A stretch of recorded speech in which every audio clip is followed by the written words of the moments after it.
So then, the end of the year as we know it, 2023, will be finishing soon. So because of that, there will be a new year, 2024, where I'm sure there will be a lot of football going on during that year.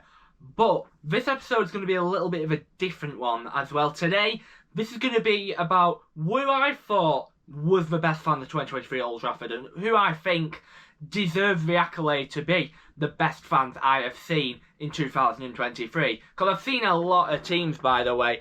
35 home games I have been to in the year of 2023 and seen 23 different fan groups and fan teams, obviously, all over England and the continent of Europe. So I know obviously, out of them clubs, who I believe are the best fans I've seen. But we're going to go show you month by month. January, February, March. We're going to do all of that up until the final month of December. Because, you know, that is what we do. So first of all, let's get straight to it. But let's have the little intro. Let me show you a little intro for this episode. Then we're going to get underway and talk about January's best fan.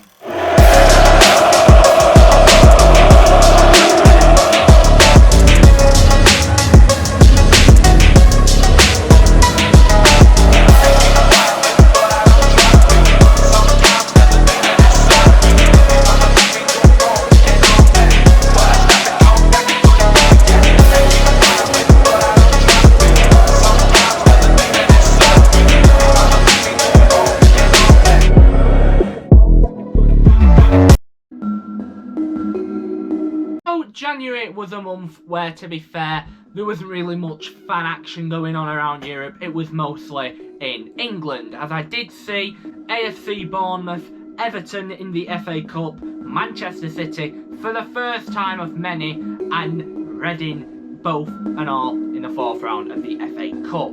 And who would I say the best fans are? Well, you'll see in order. So first of all, Bournemouth. 3-0 we beat them. Casemiro, Shaw and Marcus Rashford scored the goals there to make it 3-0 to Manchester United. And yeah, I mean, to be fair, Bournemouth, there wasn't really much going on with their fans. They weren't even singing. They only brought a little small thing, partially because it was an 8 o'clock kickoff, which I think was absolutely stupid. The fact that they did have an 8 o'clock kickoff, the fact that they were playing Bournemouth, which is about a 6-hour drive from Old Trafford. But yeah, we won 3-0. Bournemouth fans, I'd probably give about 2 out of 10, maybe 2-3 out of 10, because we didn't sing much, we only had one chant, and we weren't that much people. Everton now in the FA Cup. In the FA Cup, you get a lot more fans in the FA Cup. You see, obviously in the Cup games, there's 8,000, 9,000 fans that do go to Old Trafford. And we did win 3-1 against Everton. Rashford, an own goal there from Conor Cody, and Anthony sealed the deal there for Manchester United. Plus, there was a goal there from Conor Cody thanks to a David De Gea mistake, which did make it 3-1. Now, Everton were noisy. Everton were a very noisy fan base that time, and that were under Frank Lampard, which, well, it would have been rough times. So, for Everton, I'm going to give them a 7 out of 10, you know. The first time FA Cup, they weren't that bad fans.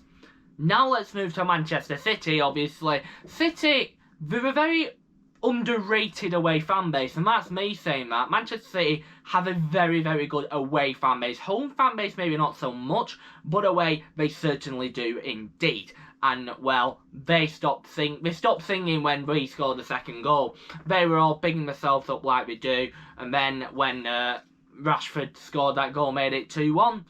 They just basically shut their faces up. Or I don't know, it might have been Garnacho who scored, but I know ever since that second goal went in, which City fans were claiming it were offside, yeah, they just shut up really, then, City fans. However, City still aren't a bad fan base, but for that game, I'm going to give them probably a 6 out of 10. Again, I think similar to Everton. Then Reading. Reading fans were poor, I thought. They were really poor when they came round. FA Cup, 28th of January, Reading v Manchester United, 3-1. Yet again, Fred and Casemiro, 2 goals, basically finished it off. But yeah, I mean, like I said with the FA Cup you usually bring about 8,000 to 9,000 fans. Reading only brought like the normal allocation, about 3,000-4,000, which, well, would be good anyway in any circumstances. But in the FA Cup, you can bring more fans. That's what the FA Cup's about, bringing more. Carabao Cup, the same. And yeah, they didn't. They were just waiting there. pretty much not doing anything. By the way, there was another game that Manchester United did play, and that was against Charlton Athletic. We won that 4-1, but I didn't go to really much Carabao Cup games in 2023. That is why that is a bit of a basically done deal, leave that.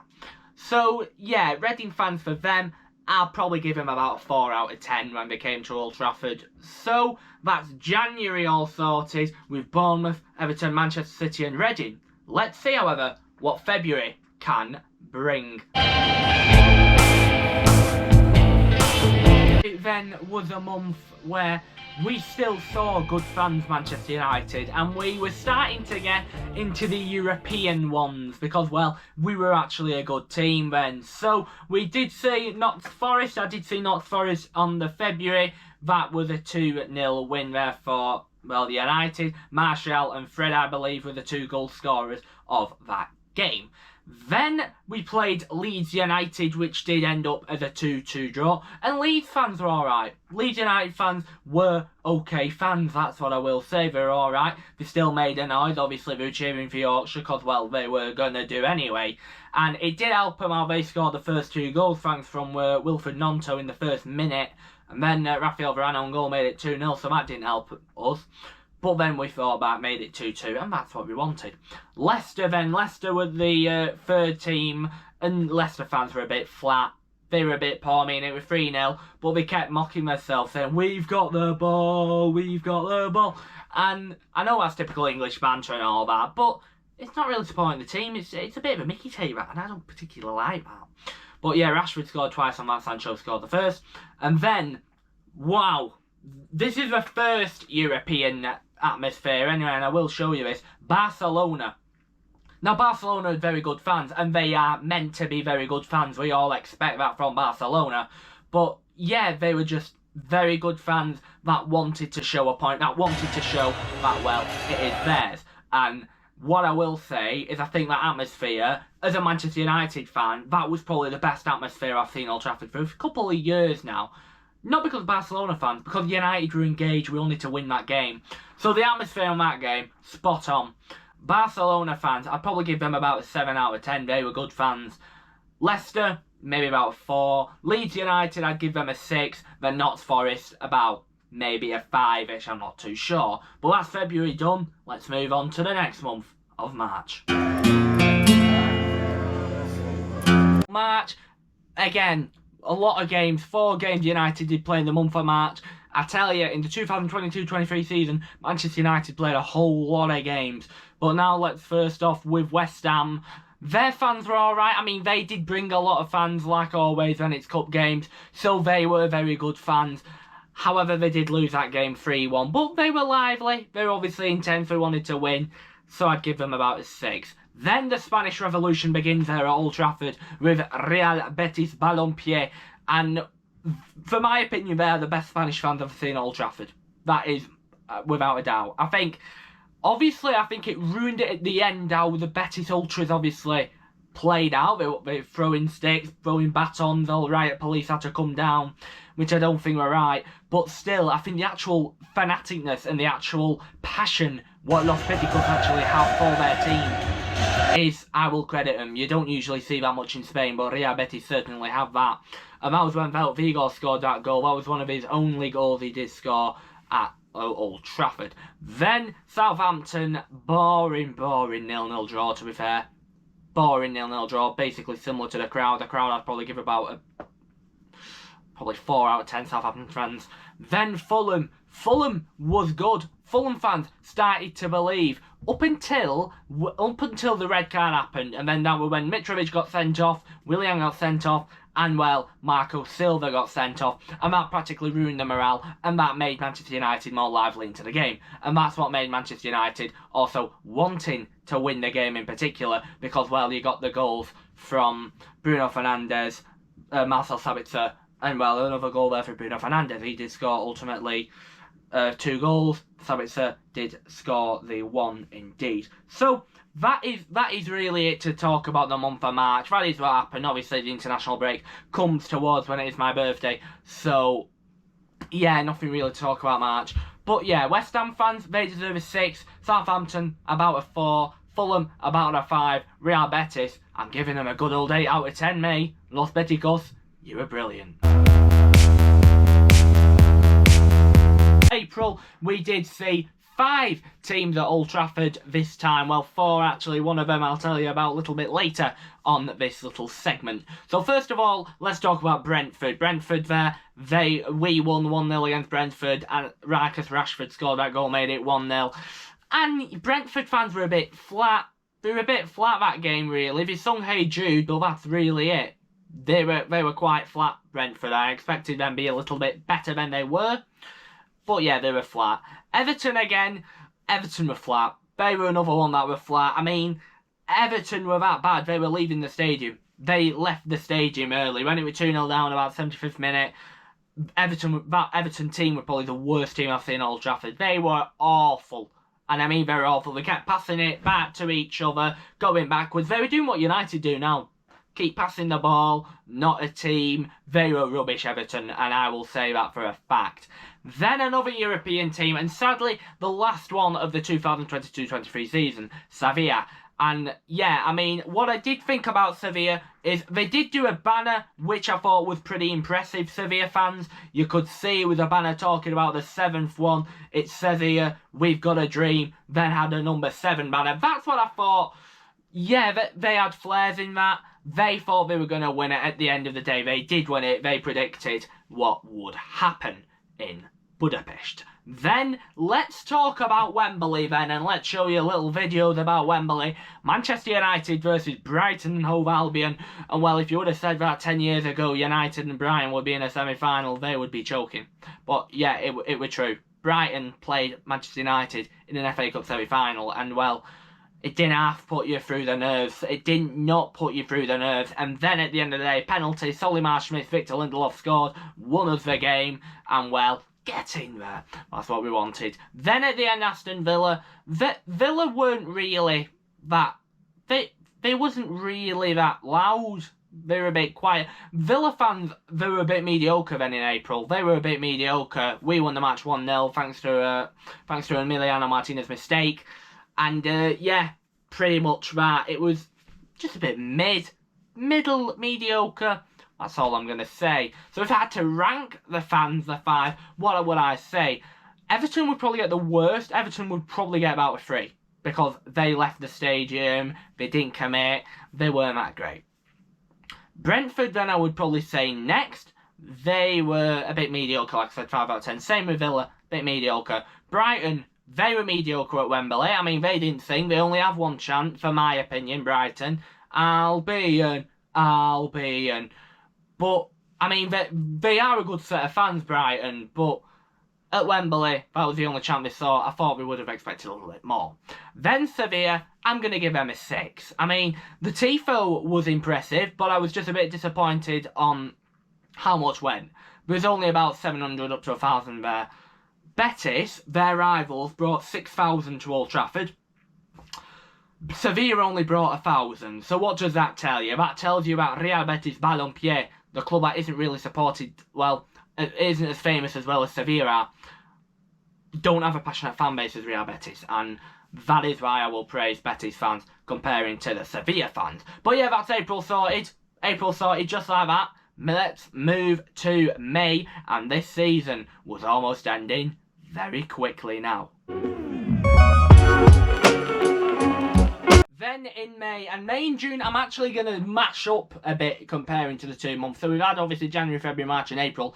May and June are going to be combined, and I will combine them so that this was the end of the 2022-23 season.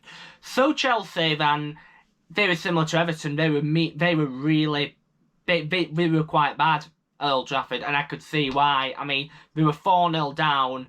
Most of the Chelsea fans started going home. And yeah, the thing is what I thought about Chelsea. Chelsea were a bit better than Everton. Everton were just really bad. Chelsea, they just couldn't score. They weren't clinical enough. And that's what made us clinical, what made us score the goals. Made us 4-0 to be at that point. Then João Felix scored a little extra time one to basically ruin David Dea's clean sheet. Then the final game of the season, Fulham 2-1 win that were. Sancho and Bruno Fernandes there with the 2 goals. Kenny Tete there with the goal that made it 1-0 to Fulham. And Fulham played well. Fulham played similar to how they played in that FA Cup. They played very, very well. It's just a shame then, well, the fans weren't on the side. The fans I'll give the same as I did do before. Maybe about a 5 out of 10-ish. I don't know. Then, going into June. June was the FA Cup final, and I did get myself a place in the FA Cup final, and I saw Manchester City, well, part of the treble run, which, I mean, it was a shame for me, but, well, it's part of history of that in Manchester, part of history of that for City.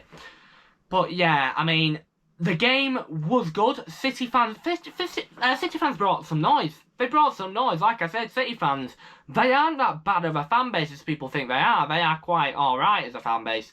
The final finished where 2-1 to Manchester City. Gundogan scored 2 goals. Also, the quickest goal in FA Cup final history happened. 13 seconds, Gundogan scored, which was a bit annoying for me. Bruno Fernandes, their penalty, 1-1. It were limbed, party, flares. You can see, obviously, on the video what I will send to you, which I will put on the video. Then, Ilkay Gundogan scored a goal past David De Gea, which pretty much finished off Manchester United's hopes and dreams in that game, and which gave the citizens that trophy, which is a bit of a shame. But, you know, that's how City were. City were a very good team, and they were the best team in the world at that time, so I will give City a little bit of credit on that side. But that was it. That is it, the 8 of the 2022-23 season. Roll on the 2023-24 one instead. So after a little rest then to the season, we move on to August to rank the fans. And first of all, first fan base I saw in the 2023-24 season were Wolverhampton Wanderers. And what I will say, wow. And I know they only brought about 2,000 or 3,000, but wow. They were, I will say, they're probably the best Premier League atmosphere-wise. One of the best teams in the Premier League for atmosphere. They are a brilliant set of fans, and it showed when they went to Old Trafford. They were a very, very noisy bunch, and obviously on my match vlog I did review United v Wolves. I did rank the fans a 7 out of 10, and I will rank the fans a 7 out of 10, potentially even an 8, because I thought they were that good. They filled it, they wanted to cheer for their manager Gary O'Neill, because they were struggling. Obviously they sacked Lopetegui 3 days before that game, and they produced a performance against like that. So they did very well, Wolves, to actually give a performance out of Manchester United in that game. Saying that, though, we were rubbish, and Onana was very lucky not to be given a penalty. Then let's obviously go back to Nottingham Forest, and Forest fans were good. That was when they were 2-0 up, and then we found a comeback, made it 3-2, and won the game. But yeah, I'm not going to say too much about Forest, because I obviously did rank Forest fans before, and you can see, obviously, on the match vlog. But they were the fans I did see in August, Wolves and Forest fans, and Wolverhampton Wanderers, I was very, very impressed with, indeed. Move to September, and well, the Green Day song can be applicable for this certain month. Wake me up when September ends, because Manchester United had a dismal month in September in the league form. I mean, they lost 3-1 to Brighton. I did obviously talk about Brighton fans before, but Brighton fans, they underestimated me, actually, because they were a noisy bunch. Obviously, Roberto De Zerbi found a way to tactically mastermind Eric Ten Hag, and he did do, as Brighton absolutely battered us that game. 3-1 they won. Hannibal Mabry scored a stunner, but apart from that, Danny Welbeck, Pascal Gross and João Pedro was the difference on that game. Brighton fans, they impressed me that day. Unlike Crystal Palace, I mean, I was expecting big things of them, since obviously their Ultras group, Holmesdale Fanatics, I thought they would do a good job. I thought Palace would have done an alright job, but they weren't really. They sat down most of the time. Even when they scored, they sat down most of the time. And that was really, well, not embarrassing, but I think I was disappointed on Palace. I expected them to be a lot better than they actually were, but instead they just produced that in September. So again, Palace fans, probably give them a 4 or 3, and I'm not even lying. Brighton, I give them a 6, because Brighton, they were alright in the month of September. They were okay. Now, let's move to October. A lot of European teams on this one, and a lot of good fans indeed. Now, October, I did see 3 teams, but I'm only going to talk about 2, because the other one was Brentford, and I already saw them. So, first of all, Chimbabom Galatasaray. They are the team to beat for sure, Galatasaray, Chimbabom. And yeah, their fans, you knew what to expect with Galatasaray. You knew that they would bring a lot, and they did. And you knew with Galatasaray they would be a team that are loud, fanatical, bring flares, and they did exactly that. And what even helped Galatasaray is they got their first ever win on English soil, 3-2. I did do a match vlog on that. I weren't really pleased, but you know, the fans-wise, I'll credit them. They were very, very good fans. Højlund obviously scored the 2 goals before. Wilfried Zaha, Karim Aktürkoğlu and Icardi scored to make it 3-2. They got the win. Then, Brentford I obviously did talk about. Next, FC Copenhagen. Copenhagen, probably the most respectful club I've ever seen. I mean, what they did for Sir Bobby Charlton doing that banner still means a lot to a lot of Manchester United fans. And that would mean Copenhagen and Manchester United are more connected than ever because of what happened a couple of days ago. But yeah, I mean, Copenhagen fans, they were brilliant. They were brilliant. They were loud, cheering, obviously going up and down, talking about the team, singing songs in English. They were good fans, Copenhagen, and I can't knock them. That is why both Galatasaray and Copenhagen fans, I gave them an 8 out of 10, and I will both give them an 8 out of 10. I mean, Copenhagen I did give a 7, Galatasaray I thought was slightly better, but still, Galatasaray and Copenhagen, they definitely, well, impressed me, and I was right to be hopeful between them two fans, because they were really good fans. November wasn't really a great month there for Manchester United either as well. We got knocked out of our first cup competition as we lost 3-0 to Newcastle United, and that was from Miguel Almiron and Lewis Hall and Joe Willock, who finished the job to make it 3-0. And that, yeah, that wasn't a good performance. However, the Newcastle fans were class. They filled out that end, like I said before, filled it out, and they were good. Newcastle fans were good. They brought atmosphere. That is why with Newcastle, I'm going to give them an all, probably an 8 out of 10. Because they brought a lot. They were committed. They sung every time. Your ears were deafened, basically, when you left the ground because of the Newcastle fans. Because where I sit right below the away fans, so I can hear everything they're saying. And yeah, they did a good job, Geordies. They did a very good job. Then Luton Town. I never thought I would rank Luton Town in January 2023, but here I am ranking Luton Town fans. And well, they wanted to be in the Premier League. They are in the Premier League. And I'd say they're probably a bit standard. Probably typical. They still chanted some songs. They still wanted to be part. I think that was the last match vlog I actually did before the Everton away one. But yeah, Luton Town fans, they were a class act. They were good. That's why I gave Luton a 6. Now, the final month of the year, baby. Let's move to good old December. Here we are then, December, the final month of the year. And well, I saw 3 different teams in the month of December, which, well, were very good. 4 different teams. Well, I'll talk to you about 2 mainly. So the first of all, I will give a shout out to Bournemouth and Chelsea. Bournemouth, they beat us 3-0. Bournemouth had good fans then. Chelsea, they also brought a bit. They had a good fan base too. But first of all, let's talk about Bayern Munich and Aston Villa. Bayern Munich, wow. Wow, das ist fantastisch. Das ist fantastisch. Yeah, they were good fans. Bayern Munich were very, very good fans. They brought a lot. They, obviously, on the intro, it's got a bit of Bayern Munich fans in between. But yeah, they were just jumping up, enjoying life. Even though we were the game that didn't really matter for them, they still went in numbers. And I clapped them. I gave them a thumbs up. They said Dankeschön back to me. So, yeah, I mean, Bayern Munich fans, I'll give them an all. And they are probably the best fan of the year, for my opinion, Bayern Munich. I will give them a 9 out of 10. Because everything they brought, the only thing they missed was pyro, but they would have had pyro if obviously UEFA didn't ban them, because they were a banner which said UEFA hates us, no pyro isn't a crime or so on, which I think is absolutely right. But yeah, they brought their fans. Then Boxing Day, Aston Villa 3-2 win there for us. Villa fans were alright up until the 40th minute, then they were a little bit flat again, which, well, you have to stay consistent being a fan base. Bayern Munich did that, Villa didn't. So, for Villa, I'd probably give them about a 6. I obviously ranked Villa fans before. And yeah, that is it.